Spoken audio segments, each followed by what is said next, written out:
என் தங்கச்சி இறந்து போன விஷயத்த இப்போதான் எங்க அம்மா அப்பா கொஞ்சம் கொஞ்சமா மறந்துட்டு நிம்மதியா இருக்காங்க. என் தங்கச்சி பத்தின பேச்ச ஆரம்பிச்சு எங்க அப்பா அம்மாவை திரும்ப கஷ்டப்படுத்த வேண்டான்னுதான் நான் அவளை பத்தின விஷயத்த சொல்லாமலே மறைச்சிட்டேன்.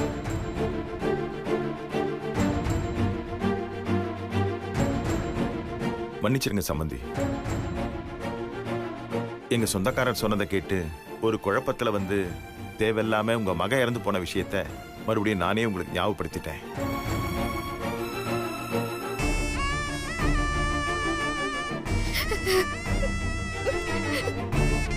பெத்த பசங்க நம்ம கண்ணு முன்னாடியே இறந்து போறத பாக்குறது ரொம்ப கொடுமையானது. அந்த வலியை என்னால உணர முடியும் சம்பந்தி.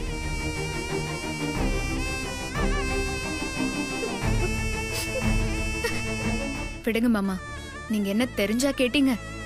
யாரோ சொன்னாங்கன்னு தானே கேட்டீங்க?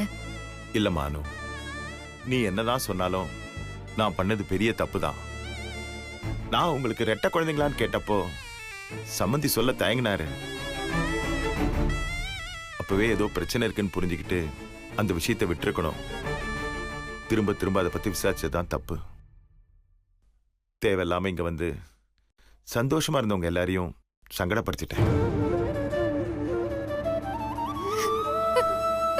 என்ன மன்னிச்சிருமா? நீங்க மன்னிப்பு கேட்டு எங்களை இன்னும் சங்கடப்படுத்திடாதீங்க. நீங்க எங்களோட உணர்வை புரிஞ்சுக்கிட்டீங்கல்ல, எனக்கு அதுவே போதும். இனிமே என் தங்கச்சி விஷயத்த யார்கிட்டயும் எதுவும் கேட்காதீங்க. கேட்க மாட்டேமா, கண்டிப்பா யார்ட்டையும் கேட்க மாட்டேன்.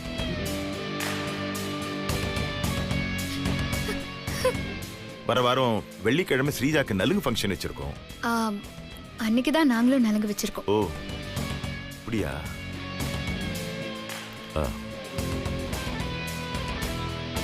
சம்பந்தி, அப்ப நாங்க வரோம். வரமா? வரமா?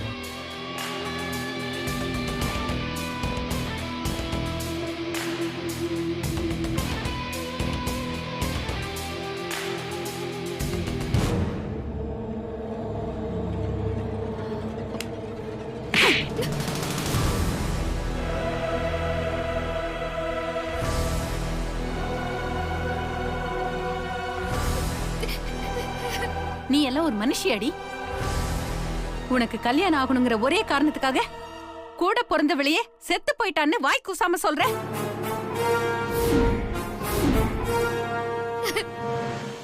உனக்கெல்லாம் மனசாட்சியே கிடையாதா? நீ சொன்னதை கேட்டு அபி மனசு எவ்வளவு துடி துடிக்கும். இப்படி சுயநலம் பிடிச்ச பிசாசா இருக்க. நீ எல்லாம் என் வயித்துல பொறுக்காமலே இருந்திருக்கலாம். உன்னை பெத்த பாவத்தை நான் எங்க போய் கழுவுறதுன்னு தெரியல. உன் மூஞ்ச பார்க்கவே எனக்கு அருவருப்பா இருக்குடி.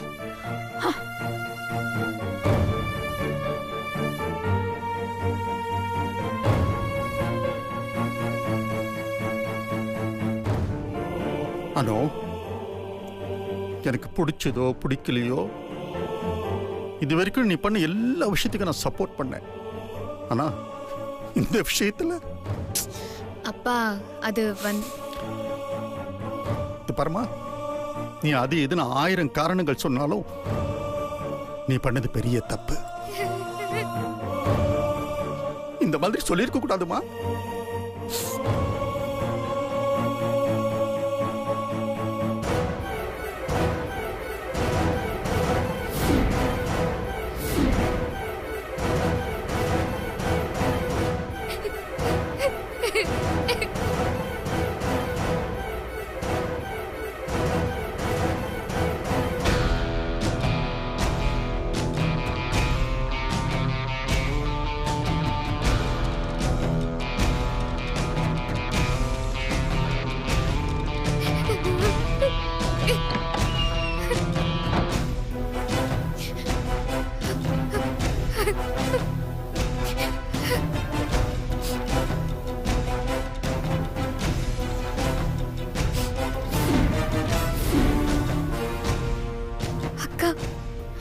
சின்ன வயசுல நம்ம போலீஸ் திருடன் கேம் விளையாடுவோம். அதுல நீ எப்பவுமே போலீஸா இருப்ப, நான் உனக்கு திருடனாவே இருப்ப. நீ என்ன விரட்டி பிடிச்சி அடிச்சு பொம்மை துப்பாக்கியால சுடுவ, நான் சாவ. நீ ஒவ்வொரு தடவையும் என்ன பிடிச்சு சுட்டு நான் செத்துன்னு ஜெயிக்கும் போது எனக்கு அது வலிச்சதே இல்லக்கா. ஏன்னா என் அக்கா ஜெயிக்கதானே என்ன கொல்றான்னு நான் நினைக்கும் போதெல்லாம் எனக்கு சுகமா தான் இருந்துச்சு. ஆனா இன்னைக்கு நமக்குள்ள நடக்கிற மேரேஜ் கேம்ல என்ன ஜெயிக்கிறதுக்காக இப்படி வார்த்தையால என்ன உயிரோடவே கொண்டுட்டேக்கா.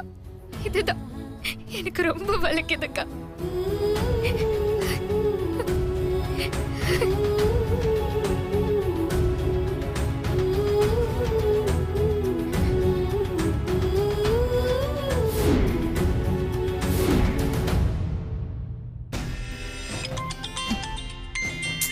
ஐயோ இதுங்க வேற. என்ன என்னவா பார்ட்னர்? எங்க அண்ணன் உங்க வீட்டுக்கு வந்தாரே, அவரை சமாளிச்சு அனுப்பிச்சிட்டீங்களா? ஆமா அனுப்பிட்டீங்களா? எப்படி பார்ட்னர்? என் தங்கச்சி செத்துட்டான்னு சொன்னேன். செத்துட்டான்னு சொல்லிட்டீங்களா? செம்ம பார்ட்னர், நல்ல காரியம் பண்ணிருக்கீங்க. தயவு செஞ்சு போன் வைக்கிறீங்களா? பார்ட்னர் பார்ட்னர் பார்ட்னர், நான் என்ன சொல்லிட்டேன்னு இப்படி டென்ஷன் ஆவரா? நேரம் காலம் தெரியாம போனை பண்ணி உயிரை வாங்கிட்டு.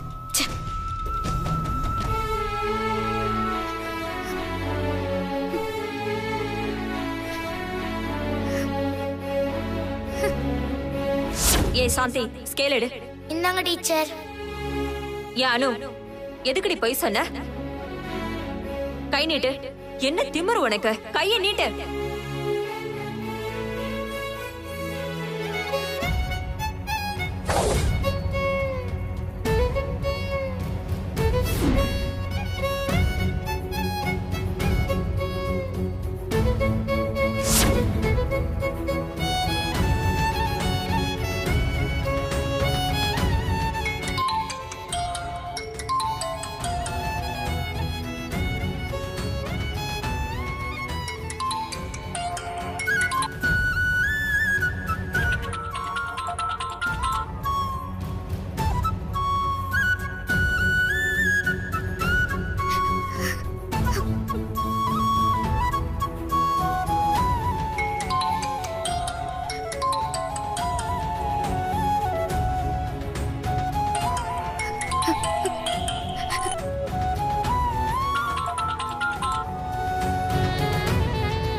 என்னாச்சு? ஃபோன் எடுக்க மாட்றா? எதனா ப்ராப்ளமா இருக்குமோ? பேசாம அத்தைக்கு ஃபோன் பண்ணி கேட்டுடலாம்.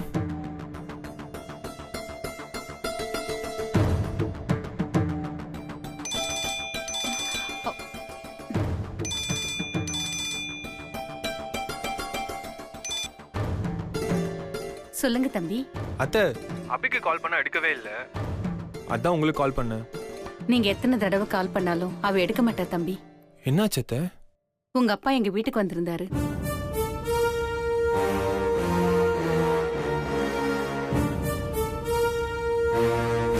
என் தங்கச்சியோட ரோடு கிராஸ் பண்ணும்போது ஆக்சிடென்ட் ஆகி என் கண் முன்னாடி அவ இறந்துட்டா.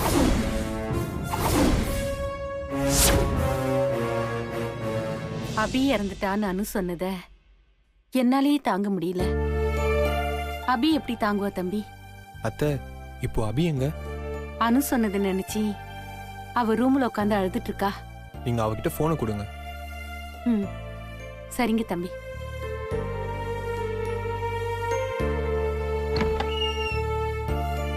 அபி, சஞ்சு தம்பி உங்ககிட்ட பேசணுமா? இந்தா பேசு.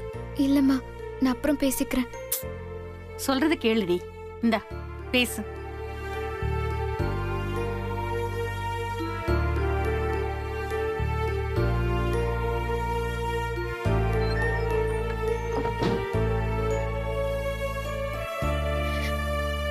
அபி,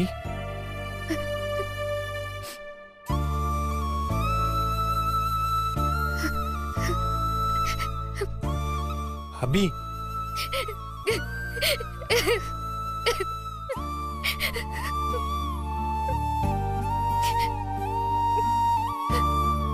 அபி அழாத.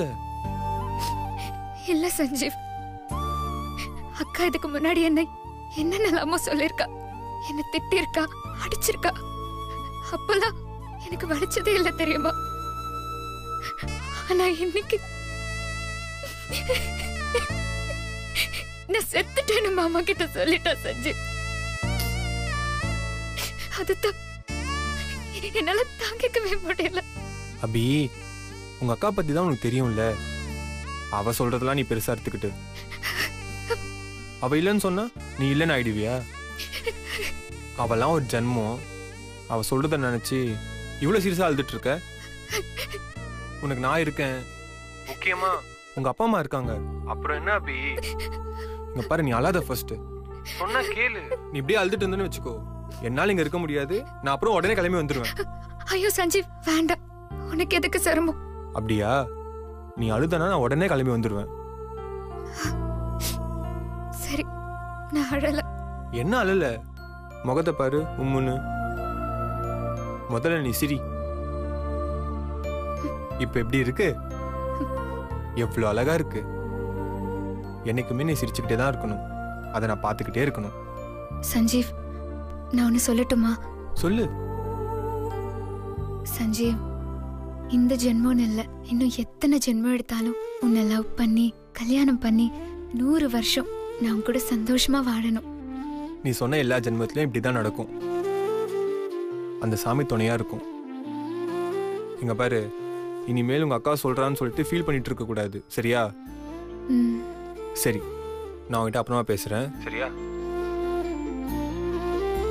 அபி எப்ப பார்த்தாலும் அழ வைக்கிறது அனுக்கு வேலையா போச்சு. ச்சே.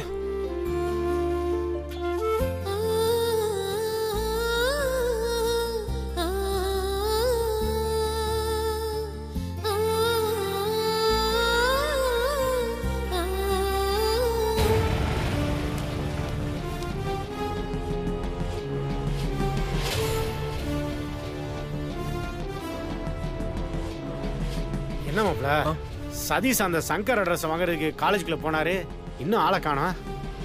வெயிட் பண்ணுவோம் மாமா.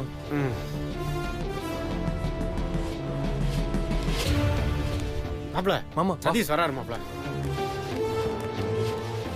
நண்பா, மொத்தம் 5 பேர் என் பேட்ச்ல சங்கர்ன்ற பேர்ல படிச்சிருக்காங்க. அவங்களுடைய அட்ரஸ் இதான்.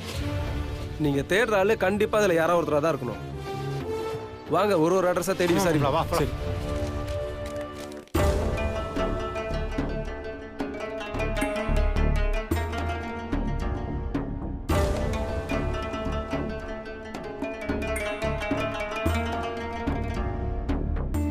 சீதாவுக்கு எப்படி அடிப்படை வைக்கிறது? ஆமா, நம்ம சைடு தான் ரொம்ப ஸ்ட்ராங்கா இருக்கே.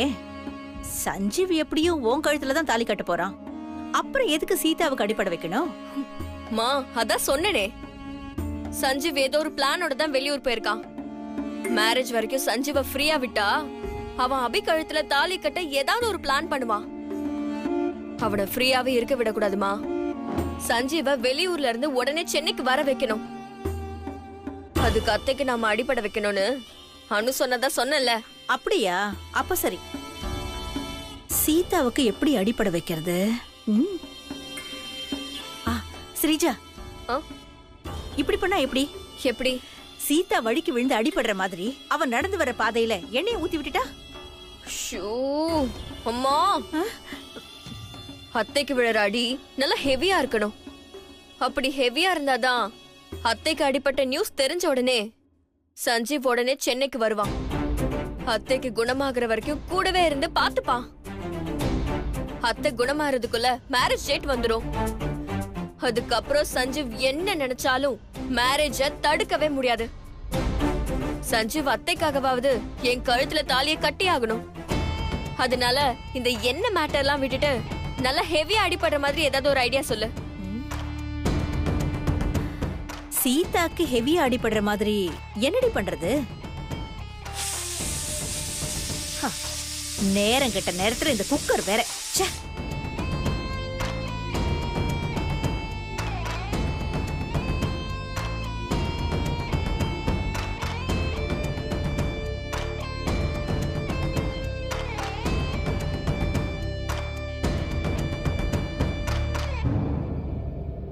அம்மா, என்ன ஸ்ரீஜா? குக்கரை வெடிக்க வச்சு அத்தைக்கு அடிபட்டா அந்த காய ஹெவியா இருக்கும்ல? என்னது, குக்கர் வெடிச்சா? என்னடி சொல்ற? ஐயோ, அதனால சீதா செத்துட்டா என்னடி பண்றது? மா, குக்கர் வெடிச்சலாம் யாரும் சாக மாட்டாங்க. குக்கர் வெடிச்சா முகம் கால்ல வேணா அடிபடும், அவ்வளவுதான். அத்தைக்கு அடிபட்ட உடனே நம்ம ஹாஸ்பிடல்ல ஜாயின் பண்ணிட்டா ஒரு பிரச்சனையும் இல்ல. சீதாக்கு ஏதாவது ஆயிடுமோன்னு எனக்கு பயமா இருக்குடி. ஐயோ அம்மா, பயப்படாத. சஞ்சீவ் சென்னைக்கு திரும்பி வர இத தவிர வேற வழியே இல்ல. அப்பதான் அவன் வெளியூர் போறத பத்தி திரும்ப யோசிக்கவே மாட்டான். அத்தையும் குணமாக டைம் ஆகும். அது வரைக்கும் அத்தைய பார்த்து பண்ணி தவிர மேரேஜ நிறுத்துறத பத்தி யோசிக்கவே மாட்டான். அப்ப சரி. ஆமா, குக்கரை எப்படி வெடிக்க வைக்கிறது? குக்கர் விசில் நாசில்ல ஏதாச்சும் ஒரு குச்சியை வச்சு அடைச்சிரு. அத்தை சமைக்கும் போது பிரஷர் ஏறி குக்கர் தானா வெடிக்கும். ஸ்ரீஜா, நீ சொன்ன மாதிரியே நான் பண்ணிடுறேன்.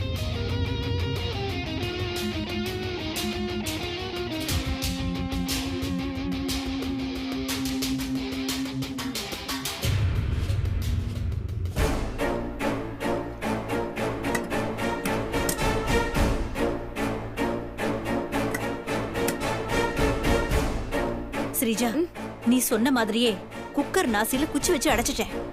சீதா குக்கரை தூக்கி ஸ்டவ்ல வச்சு சமைச்சா போதும், குக்கர் வெடிச்சிடும். சூப்பர்மா.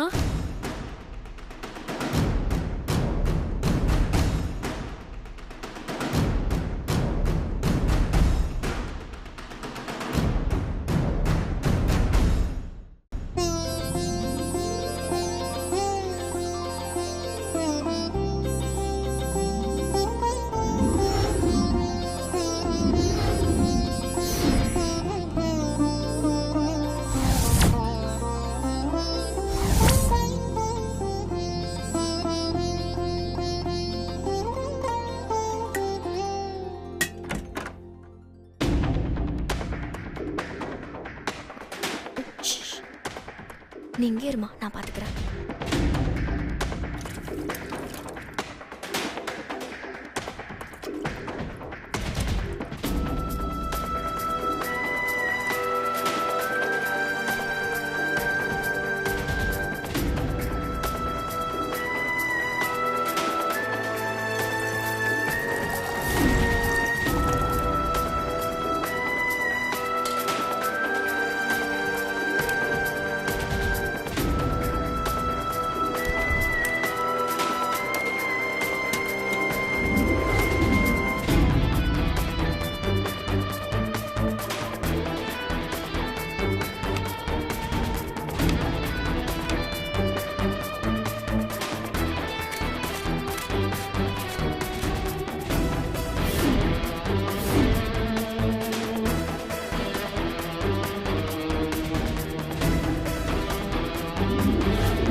என்ன இன்னும் குக்கர்ல இருந்து விசில் வரவே இல்ல?